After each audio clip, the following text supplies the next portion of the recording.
Hi everybody. We're doing chapter 9 now, lecture 9, and this is the prophet continuing his journey, the third section of that. Luke chapters 14 to 16.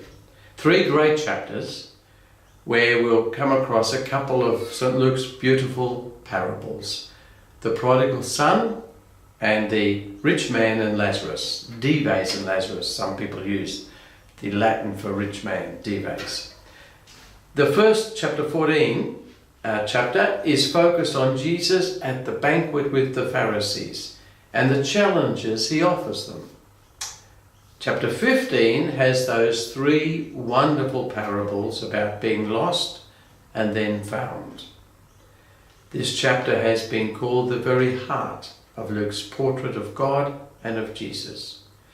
Then the third of our chapters, chapter 16, begins with the parable of the dishonest manager and ends with the rich man and Lazarus. And the subject of that chapter is really about possessions. So the first section now, Luke 14, verses 1 to 35. Jesus at table with the Pharisees. The first part of that is the cure of a man with dropsy. The scene opens with Jesus seated or ready for a meal. It's the Sabbath, so it's quite probable it's the midday meal that comes after the synagogue service. The invitation wasn't really a genuine one because they were watching him closely. A man with dropsy appears and Jesus challenges them with 2 questions about doing good things on the Sabbath. More important than keeping the letter of the law is really the whole purpose of the law. What's the purpose of the Sabbath? Which is honouring God, the God of life, and the God of wholeness, loving God and neighbour. And of course, we would naturally, on the Sabbath, help anyone, any neighbour in distress. The next section is about the parable about seeking the best seats at a meal and inviting only one's friend. We already want to be naturally in the midst of everything, at the centre of things in a sense, as do the guests at this particular dinner. Jesus notices their subtle manoeuvring to find some of the better places. But of course, in the Lord's eyes, life isn't about being at the centre. Life isn't about status. It's all about really being humble and content with our lot in life. In the words of Brendan Byrne, a key message is this: those who choose now to sit with the poor and the lowly are destined for promotion, while those who sit now with the rich and powerful will find themselves ordered down to the lowest place. In a sense, that's what Jesus is trying to say to us. The second parable concerns those whom we invite to our parties. And he suggests to the host of the meal that he's at that he should invite the poor rather than the usuals. For then he'll find himself amongst the upright at the resurrection. And ultimately, that's what matters. And Father Michael Fallon also suggests that Luke has the celebration of the Eucharist at the back of his mind. The invitation to enjoy a meal with Jesus must go out to everyone if we are to be merciful just as our Heavenly Father is merciful. And the next is a parable of the great banquet. There is a form of this parable in St. Matthew's Gospel where it appears in a different context in chapter 22, where it's the parable of the wedding feast. Joseph Witzmeyer suggests that A more primitive form of the parable occurs in the Gospel of Thomas and is therefore closer to the words that Jesus actually said. The great banquet speaks about heaven, the heavenly banquet. But Jesus says that God has already sent out invitations to this banquet, and all those who had been invited prefer instead to go on about the business of ordinary everyday living. So it's the poor, the crippled, the blind and the lame among the Jewish people who will take their place. But there's still more room, and so it's those in the open roads and hedgerows who are invited. And Johnson suggests that these, of course, are the Gentiles. So it's the same message as chapter 13. People will come from the four corners of the world to recline at the heavenly banquet, but the leading elite of the Jewish nation will be cast aside. And a final section now in this first chapter, chapter 14, is the cost of discipleship. Jesus now turns to the crowds, and we have several rather extreme demands that he puts before them. Hating our relatives, giving up all our possessions. In that first one of hating our relatives, the Aramaic idiom of hating and then of loving speaks of which of those two is our primary obligation. If I love, then I fulfill my commitment no matter what. If I hate, then I neglect my commitments. So we shouldn't see it so much in terms of hating and loving, but what's my primary obligation, and then do I fulfill the secondary one.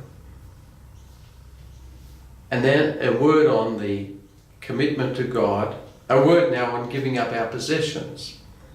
It's really all about being radically detached.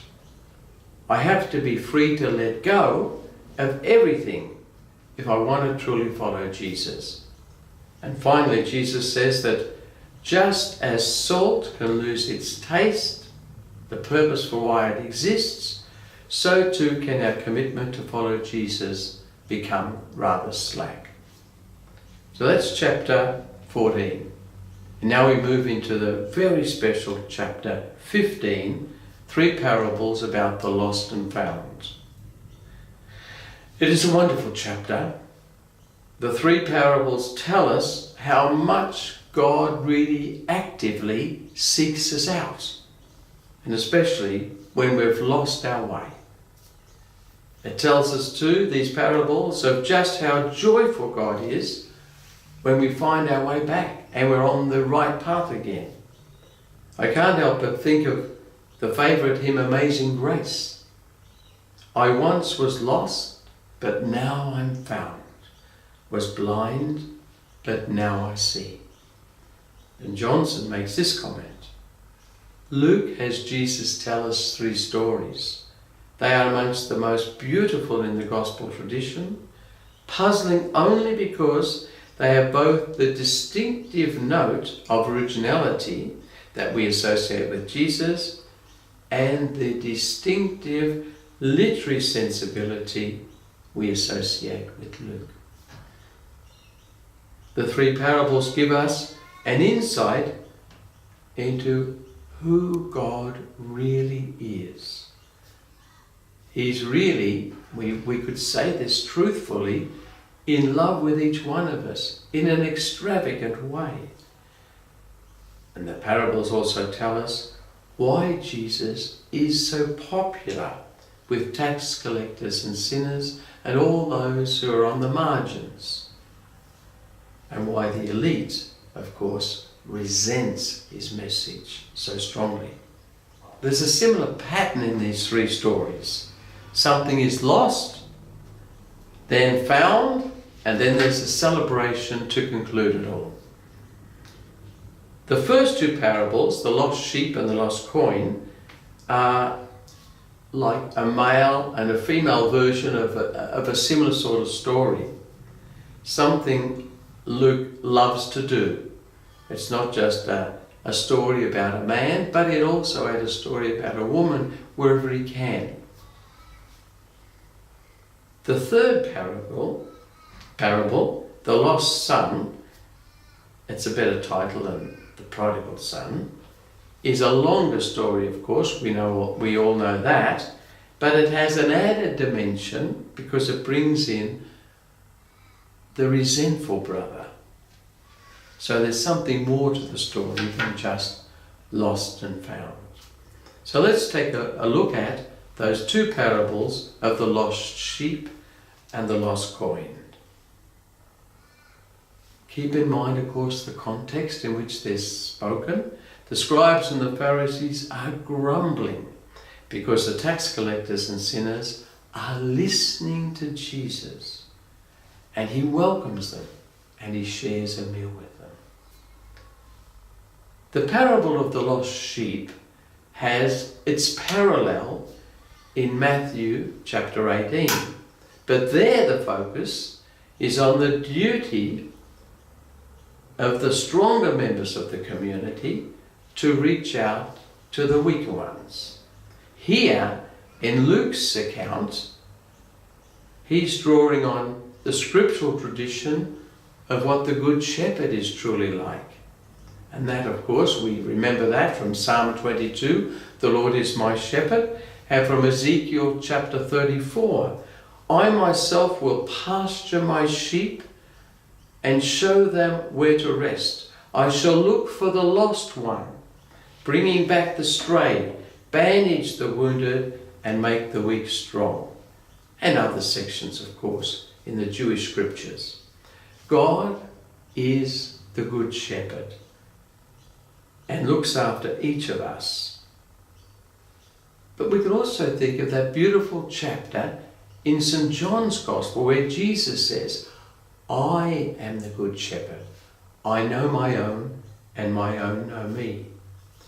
And the early church loved this image of Jesus as Good Shepherd. We find it often on frescoes or sarcophagi, and there are freestanding statues that we have also, like the one discovered in the Catacomb of Priscilla, and we can visit at the Vatican museums if you wish. And that's a late 3rd century statue. It was a very common image for Jesus in the early church until the 6th century, and is certainly the early church's favourite image of Jesus. Jesus as our Good Shepherd. A bit like, for us today, it's probably the cross. The cross is the most powerful symbol we have for what Jesus has done for us. And so the Good Shepherd image beautifully illustrates what Jesus himself told us in Luke chapter 19 verse 10. The Son of Man has come to seek out and to save what was lost. A word now on the lost coin. As we know, it's a sort of a repeat from the perspective of a woman's world. She's not as wealthy as the sheep grazier, as 10 drachmas weren't really worth that much money.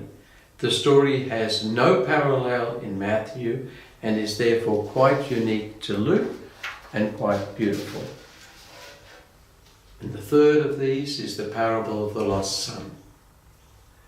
Along with the Good Samaritan, the prodigal son parable is universally loved.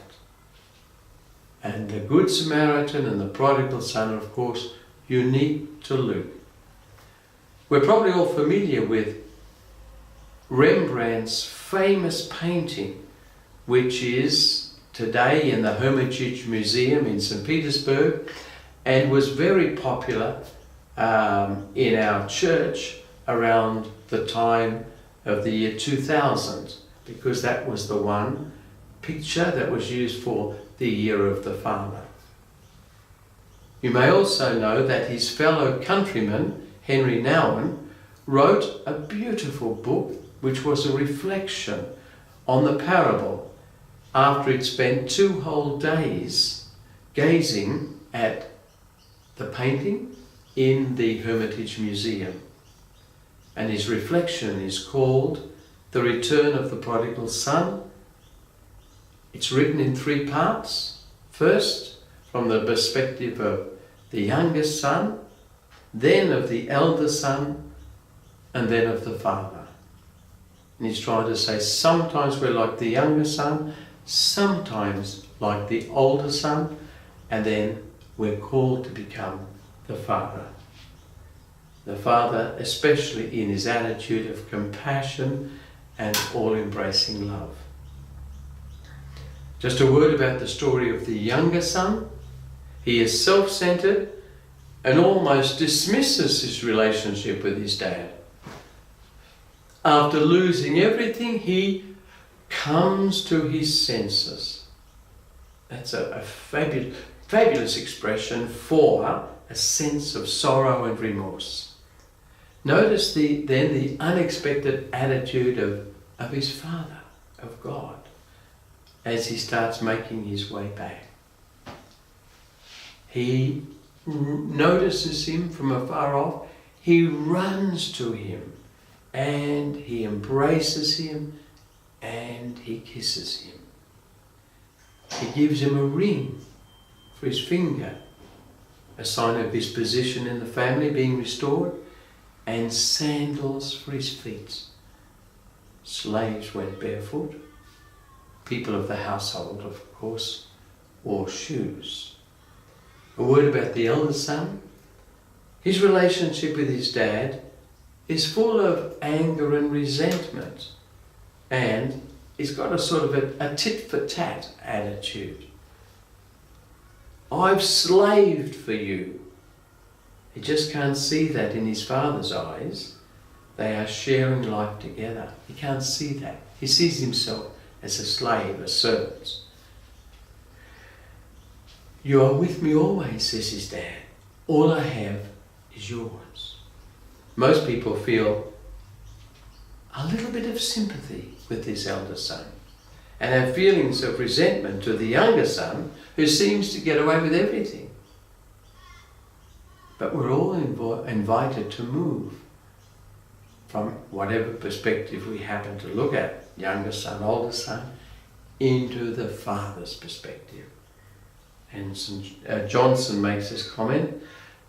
Then the last part of the story is a sad comment, really, on the Pharisees' refusal, out of envy and resentment, to accept the good news extended to the outcast, the good news extended to the younger son.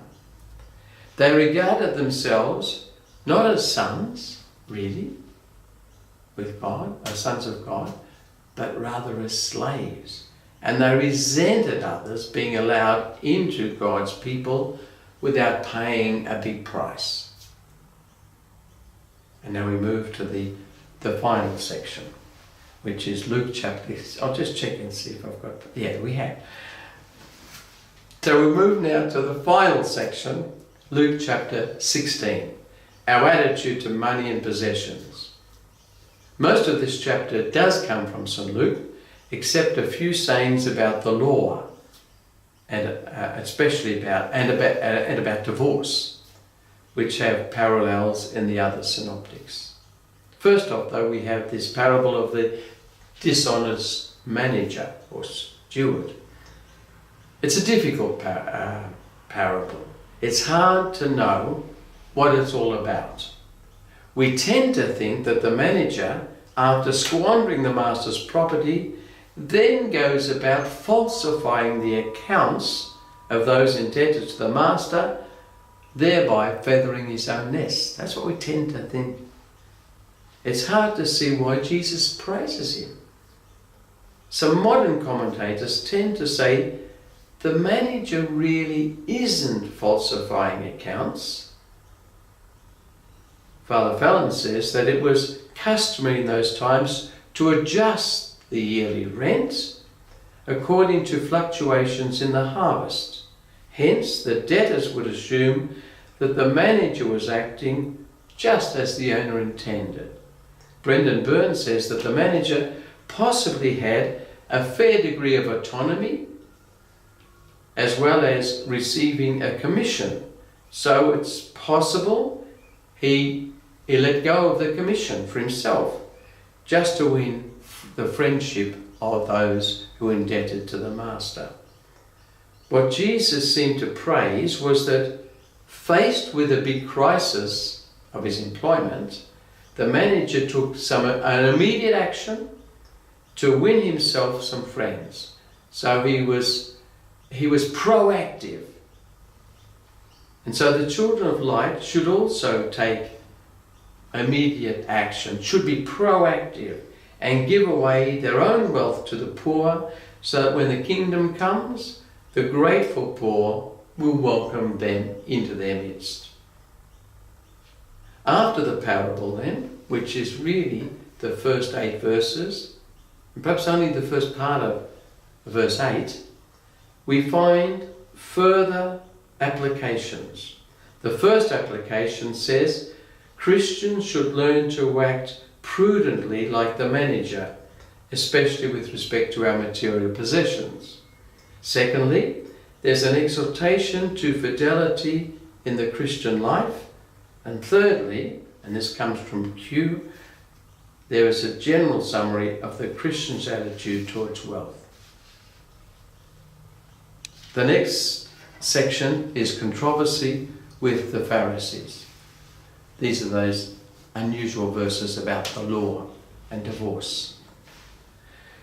The Pharisees have mocked Jesus when he's talked about money and possessions. And in a sense, the rest of the chapter is the Lord's response to what they've done in mocking him. You're the very ones who pass yourselves off as virtuous, he says.